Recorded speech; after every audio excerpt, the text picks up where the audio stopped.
Now that we've discussed the interiors, let's look at the atmospheres. So as we look at Jupiter, it actually radiates twice as much energy as it's receiving from the Sun. In other words, it's hotter than what we would expect it should be.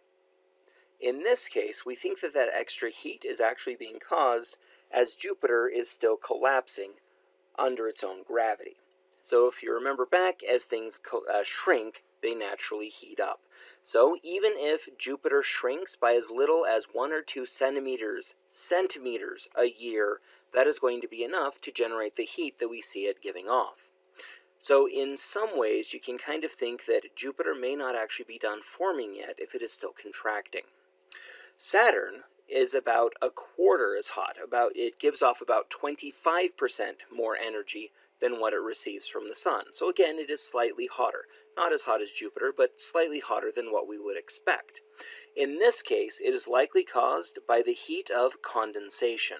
So if you remember back, we mentioned that the composition of the atmosphere had less helium and more hydrogen, likely because of the helium condensing and falling as rain.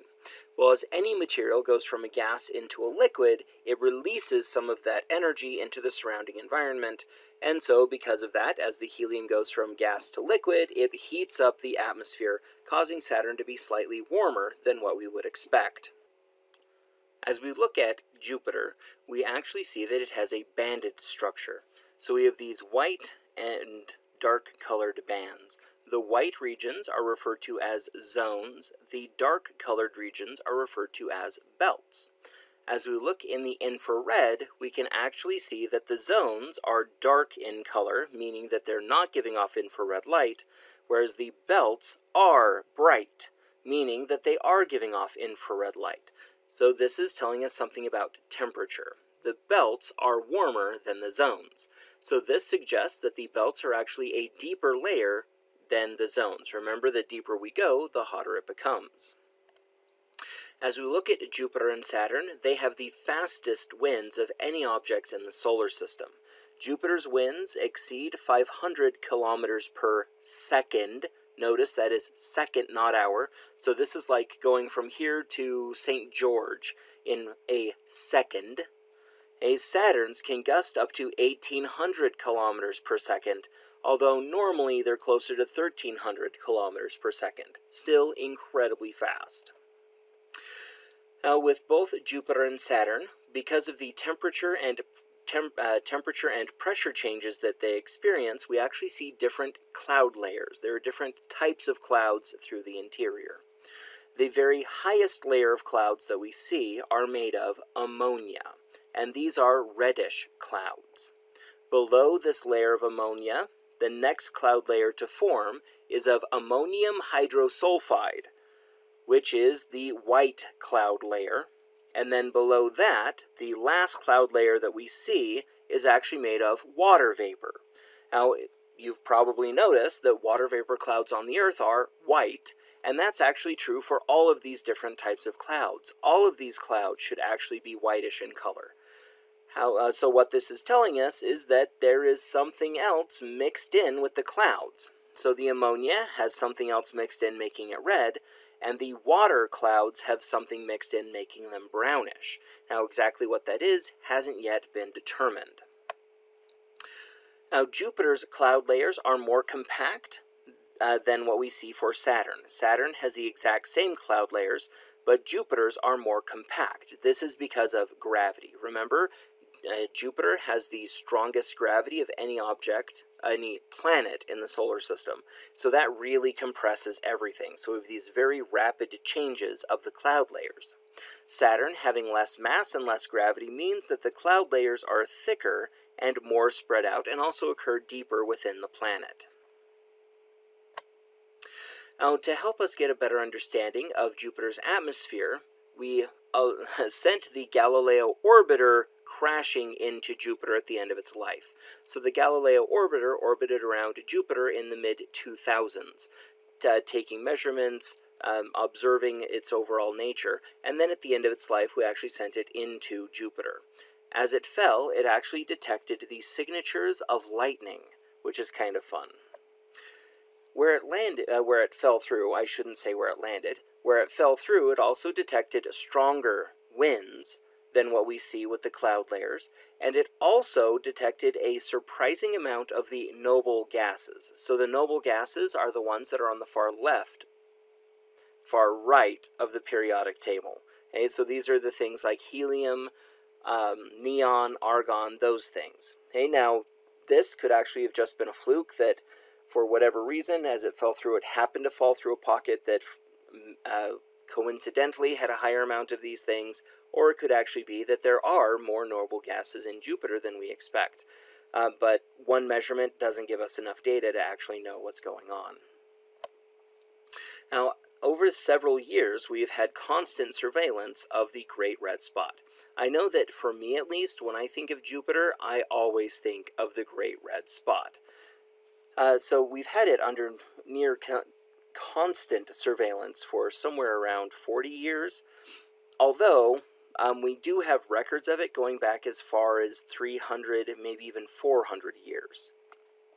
Well, based off of what we've seen, the way that it's disrupting the zones and the belts, it is actually a giant storm. It is a giant high-pressure storm.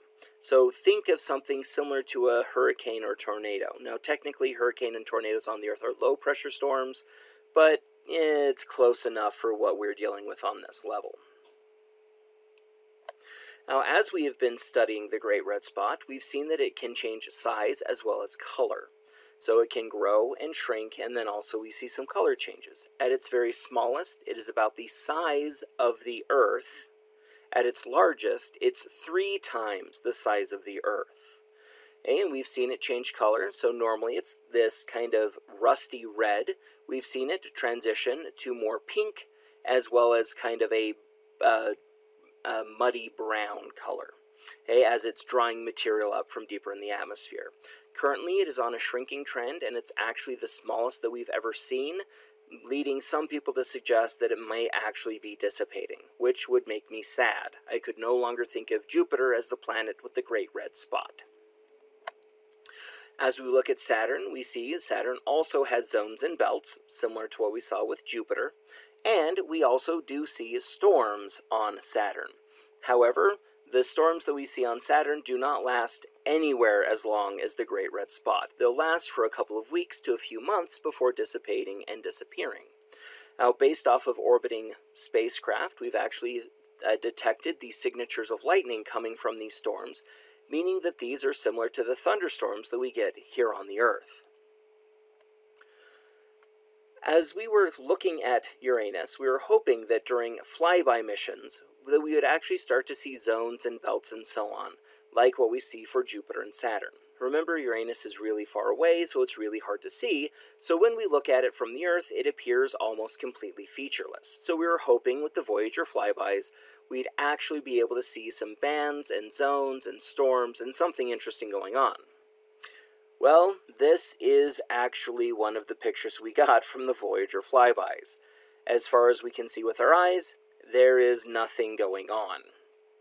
Now, with some computer enhancement, then we can actually see some zones and belts and storms, some other things going on, but they are very weak and very muted compared to what we see for Jupiter and Saturn.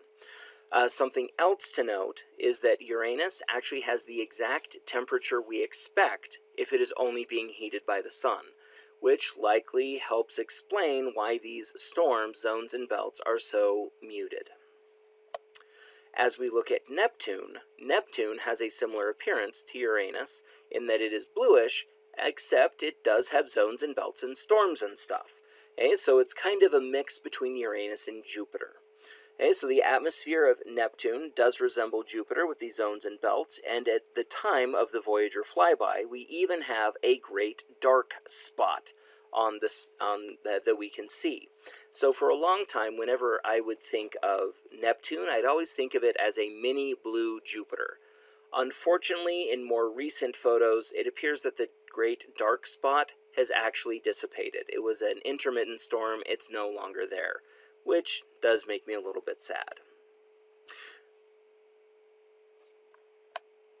Now, the white clouds of Neptune that we see are actually from frozen methane, What we think happens is winds draws methane gas up higher into the atmosphere where it gets cold enough to actually crystallize. So we have frozen methane clouds are the white clouds that we see on Neptune. All right, here is our last question. The energy that drives the storms on Jupiter, Saturn, and Neptune come from A. Solar radiation, B. Gravitational interactions with their moons, C. Internal heating as they are still contracting and differentiating, or D. Through nuclear fusion in their core. Go ahead and think about it and we'll discuss in just a bit.